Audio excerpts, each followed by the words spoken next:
I was the official documenting photographer for the Shroud of Turin research project. Shroud of Turin research project was the first and only scientific team ever to be given permission to do an in-depth examination of the Shroud of Turin. They told him to document the science and go home. He never recovered from what he found. Barrie Schwortz spent 46 years staying silent. Now at 78 years old, he is finally revealing the truth about the Shroud of Turin, and it is nothing like what you have been told. The DNA results just came back. The scientists are baffled. The shroud is an image of a crucified man with wounds that correspond to the brutality that Jesus of Nazareth experienced. So why do you think it's real? They cannot explain how the image is in the shroud. The church is shaking, and Schwartz, a Jewish man with zero reason to lie, is calling it impossible. Not controversial, not debated, impossible. What he discovered will make you question everything you thought you knew about human history. In October 1978, a group of more than 30 scientists packed their equipment into cases and boarded flights bound for Turin, Italy. They were physicists, chemists, textile experts, forensic specialists, and image analysts. They came from universities, national laboratories, and research institutions across the United States.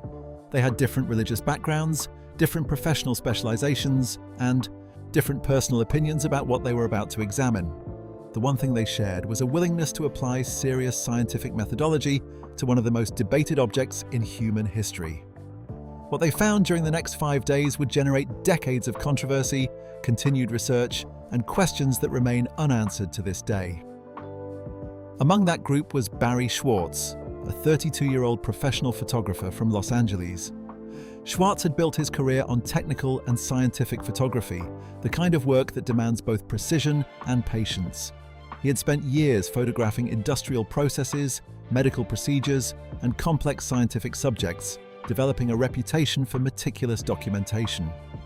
When he was approached in 1977 about joining what would become known as the Shroud of Turin research project, his first reaction was skepticism, and not the polite, diplomatic kind. He later recalled thinking it was probably a painting, a medieval forgery. A tourist attraction dressed up in religious significance. He had no personal interest in Christian relics. He was Jewish, raised without any particular connection to the traditions surrounding the shroud, and he saw no religious reason to take the artifact seriously. What did interest him was the photographic challenge. Documenting a major scientific investigation of a famous and genuinely contested artifact was the kind of assignment that does not come around often.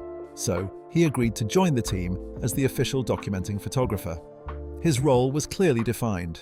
He would photograph every test, every sample location, every piece of equipment, and analysis conducted by the scientific team. He would create the permanent visual record of the entire investigation. His job was to document the science and stay objective. Let the evidence speak for itself. The Shroud of Turin is a linen cloth. That is perhaps the most straightforward sentence anyone can write about it, because almost everything else about the object is disputed. It measures just over 14 feet in length and roughly 3.5 feet wide. Across its surface, visible as a faint, sepia-toned impression, is the image of a man, front and back, as though the cloth had been laid beneath a body and folded up over it, with the head at the center point. For centuries, millions of people have believed this cloth wrapped the body of Jesus Christ following his crucifixion. For nearly as long, others have argued it is a fabrication, a clever piece of medieval craftsmanship designed to attract pilgrims and generate income for the church. When Schwartz first saw the shroud in person inside the Cathedral of St. John the Baptist in Turin, he expected to find evidence supporting the forgery argument. He was a photographer with a trained eye for how images are made. He understood pigments, brush strokes, the way paint or dye sits on a surface. And so he began photographing systematically and thoroughly, covering every inch of the cloth under controlled conditions. What he saw did not match his expectations. The image on the shroud did not look like anything that had been applied to the surface. When Schwartz examined his photographs closely and looked at the cloth under magnification, there were no brush strokes. There were no layers of pigment. There was no variation in thickness that you would expect from any kind of paint or dye. Instead, the image appeared to have been formed by a discoloration of the very surface of the linen fibers themselves, not a substance placed on top, but a change to the fibers at their outermost layer. The depth of that change was extraordinarily shallow. According to measurements taken during the investigation, the discoloration affected only the topmost surface of the uppermost threads, penetrating no more than around 200 to 600 nanometers into the fiber. To put that in context, that is a fraction of a millimeter. Paint, dye, or stain applied to fabric will naturally penetrate deeper due to capillary action, the way liquid moves through and between fibers. But the shroud's image appeared to stop at the very surface. The threads beneath and the reverse side of the cloth entirely showed no discoloration at all. No known painting or dyeing technique from any period in history creates an image this superficial. Then Schwartz photographed the shroud under ultraviolet light. Old linen, when exposed to UV, typically fluoresces. It glows faintly, the result of organic compounds breaking down over time. The background linen of the shroud behaved as expected, showing that characteristic glow. But the image areas, the portions where the body figure appeared, did not fluoresce. Under ultraviolet illumination, they appeared darker, as though the chemistry of those specific fibers had been altered in a way that blocked the normal fluorescent response. This pointed to genuine chemical changes within the cloth itself, consistent with oxidation or a degradation of the cellulose fibers. But that raised an immediate and difficult question. What could cause oxidation in such a precise, controlled pattern across such a large surface, and how could it produce an image with the level of detail being observed? The next discovery came in the darkroom. When Schwartz developed his photographs and held up the negatives to the light, something unexpected appeared. The body figure on the shroud, which looks faint and somewhat flat to the naked eye, transformed in the photographic negative into a strikingly clear and detailed image of a human face and body. The reason was that the shroud image itself is already negative. The areas that should appear lighter, raised features like the nose, the brow, and the cheekbones, are darker on the cloth.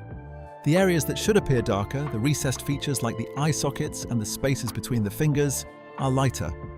This is the inverse of how a naturally lit scene appears to the human eye. Photography as a technology was developed in the 1820s.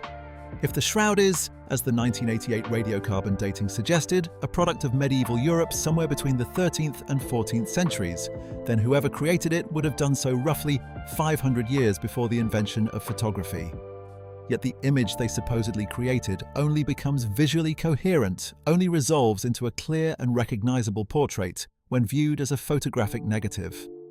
The question of how a medieval forger could have intentionally produced that effect using a technology that did not yet exist has never received a satisfactory answer. Perhaps the most striking finding from the 1978 investigation, however, came from an analysis of the three-dimensional information encoded in the image.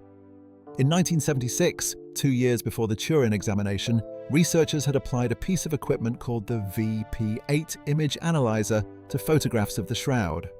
The P8 was originally developed for NASA and was designed to convert variations in image brightness into three-dimensional surface relief. When applied to ordinary photographs of people or objects, it produces distorted and incoherent results because photographs encode light and shadow as they appear visually, not as accurate measurements of distance. But when the VP8 was applied to a photograph of the shroud, it produced a coherent, accurate, three-dimensional representation of a human body. The brightness of the image appeared to correspond directly to the physical distance between the cloth and the surface of the body beneath it. Schwartz witnessed a similar analysis during the 1978 investigation. The areas of the body that would have been closest to the cloth, the tip of the nose, the tops of the cheekbones, the knuckles of the hands, appeared darker in the image. The areas further away from the cloth, the sides of the face, the spaces between the fingers, appeared lighter. This is what scientists describe as distance mapping, three-dimensional spatial information encoded within a two-dimensional surface. Paintings do not do this. Photographs of paintings, when run through three-dimensional analysis, produce distorted noise because artists paint what they see, not what a measuring instrument would record. The shroud's image, by contrast, contains genuine spatial data, as though whatever process created it was operating based on proximity rather than on the appearance of light. By the end of those 5 days in Turin, Schwartz had documented something that did not fit any framework he had arrived with. The combination of characteristics, the near-surface image depth, the absence of any pigment or binding medium, the UV fluorescence differences, the photographic negative property, and the three-dimensional information, formed a profile that did not match any known artistic method from any era of human history. The 1978 investigation concluded with a carefully worded statement noting that the shroud image appeared to be that of a real human form and was not the product of an artist, and that the staining was consistent with real blood. But the team stopped short of explaining how the image was formed, because they could not. Schwartz left Turin not as a believer in any religious sense, but as a scientist who had documented something genuinely unexplained. He had gone expecting to photograph a medieval fake being debunked. Instead, he had spent 5 days recording evidence that the object was scientifically anomalous in ways that had no easy answer. That distinction between anomalous and miraculous, between unexplained and supernatural, would define his work for the next 4.5 decades. The 1978 investigation did not produce a verdict. That was, in some ways, both its strength and its frustration. The scientists who had spent 5 days examining the shroud had gathered an enormous amount of data, conducted dozens of tests, and documented properties of the cloth that defied straightforward explanation. But science does not deal in verdicts the way a courtroom does. It deals in evidence, in probabilities, in hypotheses that either hold up under scrutiny or do not. And what the Shroud of Turin research project had produced was a body of evidence that stubbornly refused to point in a single clear direction. For Schwartz, the conclusion of the investigation marked the beginning of something rather than the end of it. He returned to the United States with thousands of photographs, hours of documentation, and a set of observations that he could not reconcile with the assumption he had carried into Turin. He had expected to photograph scientists debunking a forgery. Instead, he had watched them struggle to explain what they were looking at. That gap between expectation and reality is not something a careful, methodical person can simply set aside. It stays with you. It demands attention. Over the years that followed, Schwartz remained connected to the network of researchers who had been part of the 1978 project.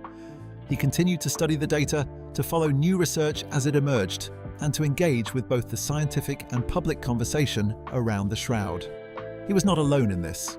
Several members of the original team maintained an ongoing interest in the subject, and new researchers from various disciplines began contributing their own analyses. The shroud, rather than fading from serious scientific attention after 1978, became something of a permanent open case. Then, in 1988, came what many people assumed would be the final word. The Vatican authorized radiocarbon dating of the shroud, a process that had been proposed and debated for years. 3 independent laboratories were selected to conduct the analysis: Oxford University, the University of Arizona, and the Swiss Federal Institute of Technology in Zurich. A small sample was cut from a corner of the cloth and divided between the 3 institutions. Each laboratory dated the linen independently, without knowledge of the other's results, before the findings were compared. All 3 arrived at a consistent conclusion. The sample dated to somewhere between 1260 and 1390 AD. Medieval, centuries after the time of Christ. The announcement landed with considerable force. Newspapers around the world reported that science had definitively resolved the question. The shroud was a forgery, a product of the Middle Ages, and the long debate was over. For many people who had followed the investigation with interest, or who had hoped the shroud might be genuine, it felt like a door closing. For Schwartz, the reaction was more complicated. He later described the announcement as devastating, not because of any religious attachment to the outcome, but because the dating appeared to flatly contradict the physical evidence he had spent 5 days documenting. The image properties, the 3-dimensional information, the superficial fiber, discoloration, the absence of any pigment, none of that was consistent with a medieval forgery. And yet there were 3 reputable laboratories using a well-established scientific method, saying the cloth was medieval. Schwartz did not dismiss the carbon dating out of hand. He took it seriously, as any scientist should. But he also began to look more carefully at the methodology, and the more he looked, the more questions he found. The sample used for the dating had been taken from a single corner of the cloth, specifically from one of the most handled areas of the entire shroud. Over the centuries, that particular corner had been touched repeatedly by priests, clergy, pilgrims, and researchers. It had been located near the site of a significant fire in 1532, which had badly damaged portions of the cloth and required repair work. There was evidence suggesting that this corner may have been rewoven at some point, incorporating threads that were newer than the main body of the cloth. In textile conservation, it is not uncommon for damaged areas to be repaired using replacement fibers, and if that had occurred at the sample site, the resulting date would reflect the age of the repair material rather than the original cloth. Schwartz argued that the sampling decision was fundamentally flawed. If you are attempting to determine the age of a cloth that might be 2,000 years old, taking your sample from the most contaminated, most frequently handled, most likely repaired corner is the wrong approach. The correct approach would be to sample from the interior of the cloth, away from the edges, away from the areas exposed to the most handling and the most environmental damage. But the STURP team had not been involved in the sampling process. The decision about where to cut the sample had been made without their input, and by the time concerns were raised, the testing was already underway. Further questions emerged from the data itself. The variation in the measurements, taken from different parts of the small sample, was larger than would be expected if the cloth were uniform in age throughout. A homogeneous piece of linen from a single time period should produce consistent readings across different portions of the sample. The inconsistency was at least compatible with the possibility that the sample contained fibers from more than one time period, either through contamination or through the inclusion of repair threads woven alongside the original material. Statistical analysis published in subsequent years by researchers who had not been involved in the original dating raised similar concerns, suggesting anomalies in the data that had not been adequately addressed in the initial report. None of this proved that the 1988 dating was wrong. Schwartz was always careful to acknowledge that. What it proved, in his view, was that the specific sample taken from that specific corner had dated to the medieval period. Whether that result was representative of the SAS, entire cloth remained and still remains an open question. The dating had answered a narrow question about one small portion of one edge of the shroud. It had not answered the broader question of when the main body of the cloth was made, and it had done nothing whatsoever to explain how the image was formed. Because that question, the image formation question, remained completely unresolved. In the years after 1988, multiple researchers attempted to replicate the shroud's image characteristics using techniques available in the medieval period. None succeeded. Others tried using modern methods, applying everything from laser technology to radiation experiments to chemical treatments. None of those succeeded either.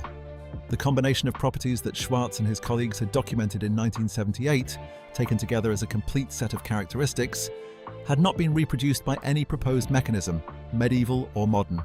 A forger working in the 14th century would have needed to somehow produce an image with a depth of discoloration measured in nanometers, encoded with three-dimensional spatial information, displaying photographic negative properties and containing no pigment, binder, or any other applied substance. The fact that modern scientists with access to advanced technology cannot replicate it makes the suggestion that a medieval craftsman produced it using period techniques increasingly difficult to defend. Schwartz spent the years following the carbon dating controversy building what would become one of the most comprehensive resources on shroud research available to the public. He founded Shroud.com, a website dedicated to presenting the scientific evidence in accurate and accessible terms, free from the religious framing that often distorted public understanding of the subject in both directions. Believers tended to present the evidence as proof of a miracle. Skeptics tended to dismiss it as settled by the 1988 dating. Schwartz was interested in neither position. He wanted to present what was actually known, what remained genuinely uncertain, and what the outstanding questions were. He gave lectures, he participated in documentaries, he engaged with researchers from across the spectrum of opinion, talking to Christians who believed in the shroud's authenticity, to atheists who considered it an obvious fake, and to scientists who simply found it an interesting problem. In all of those conversations, he maintained the same basic position. He was not there to tell people what to believe. He was there to present the evidence. And the evidence, he consistently said, was strange enough on its own without adding religious interpretation on top of it. What kept Schwartz going through all of those years was not faith, and it was not stubbornness. It was the straightforward recognition that the shroud remained genuinely unexplained. Objects that remain unexplained after decades of serious scientific investigation by qualified researchers deserve continued investigation. That is not a religious statement. It is a basic principle of scientific inquiry. You do not stop asking questions simply because the questions are uncomfortable or because some people would prefer a tidy answer. By the early 2020s, Schwartz had been studying the Shroud for over 4 decades. He had watched the conversation shift and change, seen new technologies applied to old questions, and followed debates about the 1988 carbon dating as they continued to develop in peer-reviewed literature. He had seen the image formation question remain stubbornly open despite the efforts of many capable researchers. He had, in a way that he had never intended or anticipated when he first flew to Turin as a 32-year-old photographer, made the Shroud the central work of his professional life.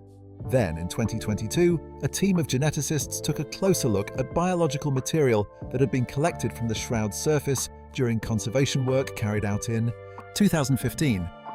Italian researchers conducting that earlier work had gathered dust samples from the cloth and extracted genetic material in an attempt to understand what organisms had come into contact with the Shroud over the centuries. The original analysis had found human DNA alongside material from various plant species, suggesting the cloth had been present in locations across Europe and the Middle East at different points in its history. The results had been interesting but not conclusive, and the work had attracted relatively little attention outside specialist circles. The 2022 reanalysis used sequencing technology that had not been available in 2015, and it found something that the earlier study had missed entirely. Something that would bring Schwartz back to the center of the conversation, and that would force him, for the first time in nearly half a century of research, to genuinely reconsider what he thought he knew. Hidden within the human DNA samples extracted from the Shroud's surface was a set of genetic sequences that did not match standard human population genetics. The researchers who made this discovery were not looking for something extraordinary. They were working through data methodically, cross-referencing genetic markers against established databases, following the standard procedures of modern genomic analysis.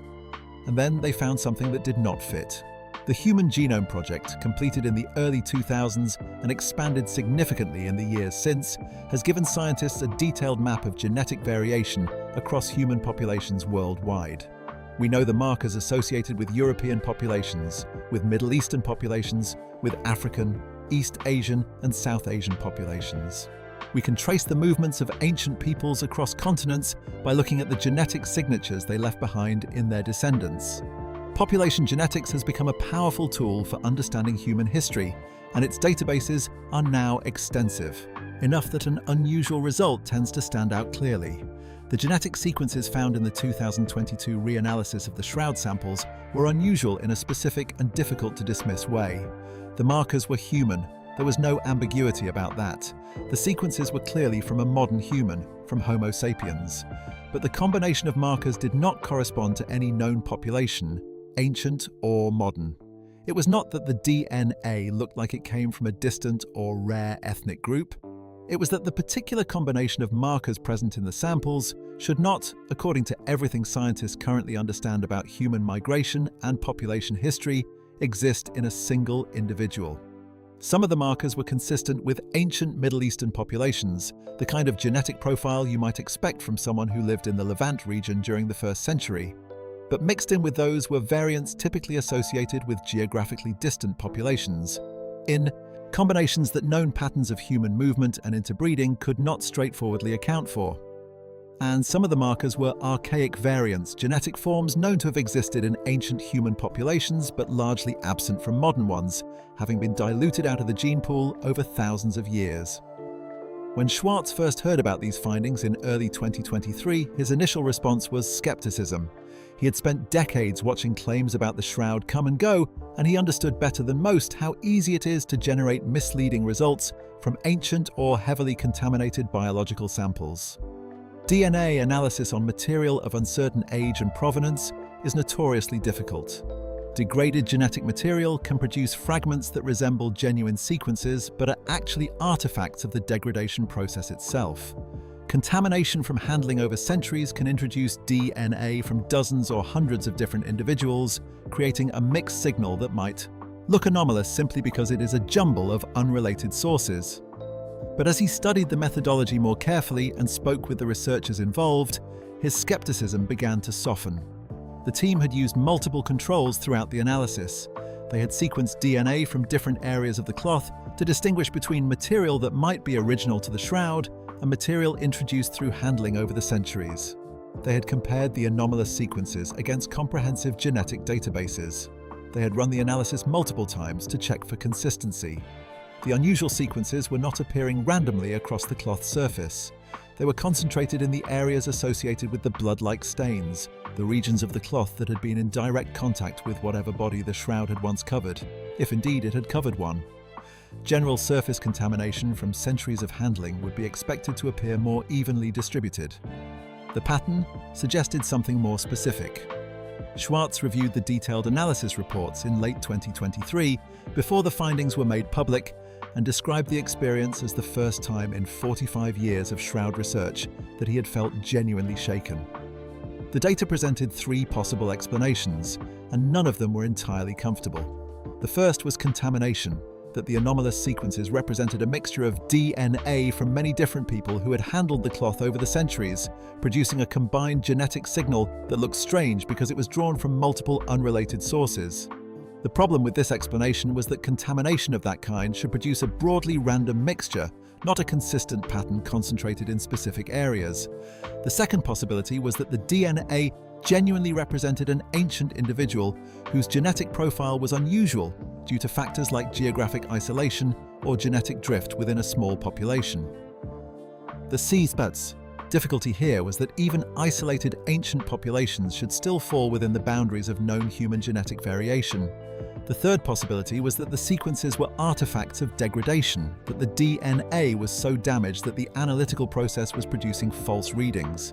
But degradation typically produces random errors, not systematic patterns that replicate consistently across multiple separate analyses.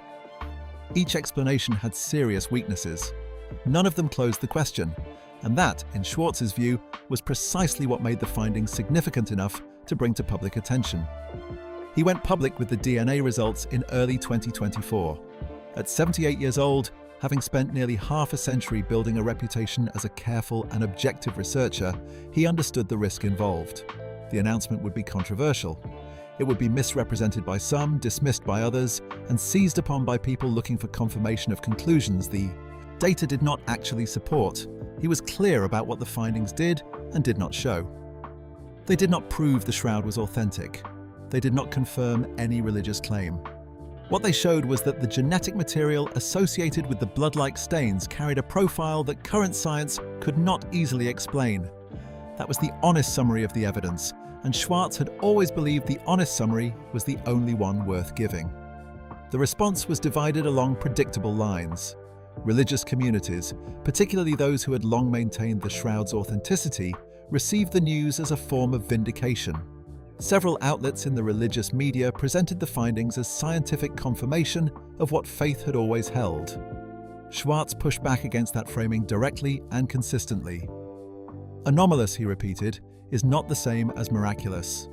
Unexplained is not the same as supernatural. The DNA findings raise questions. They did not answer the fundamental. 1. Within the scientific community, the reaction was cautious. Geneticists who reviewed the data acknowledged that the results were unusual, but pointed out that the sample size was small, the contamination risks were high, and independent replication had not yet been carried out. They were right to be cautious. Those are legitimate scientific concerns, and Schwartz did not dispute them. He called for exactly the kind of further research that would address those concerns, including new sampling from the interior of the cloth with rigorous contamination controls and sequencing using the latest available genomic technology. Whether that research will ever be authorized depends on decisions made by the custodians of the Shroud in Turin and on the availability of funding for work that sits at an uncomfortable intersection of science and religion. What the DNA findings added to the existing body of evidence was another layer of something that had always characterized the Shroud as a subject of investigation, which is that it consistently refuses to resolve into a simple answer. The image formation mechanism remains unknown. The 1988 carbon dating has unresolved methodological questions that have been raised by credible researchers in peer-reviewed literature. The physical and chemical properties documented in 1978 have not been replicated by any proposed technique, and now the genetic material associated with the cloth carries markers that do not fit standard models of human population history. Taken individually, each of these anomalies might be explained a weset. Taken together, across decades of serious investigation by qualified scientists, they form a picture of an object that has not yet been adequately accounted for by any single theory. Schwartz has said that he does not know how many more years he has to continue working on this. At 78, he is realistic about that, but he also says that whatever time he has left, he intends to spend pursuing the same question he has been pursuing since he first walked into the Cathedral of St. John the Baptist in October 1978. Not to prove a religious claim and not to attack one. Simply to understand as precisely and honestly as the evidence allows what the Shroud of Turin actually is. Because after nearly half a century of investigation by some of the world's most capable researchers, that question still does not have a satisfactory answer. And an object that can sustain that level of serious scientific attention for that length of time without yielding a clear and accepted explanation is by any reasonable measure something worth continuing to study.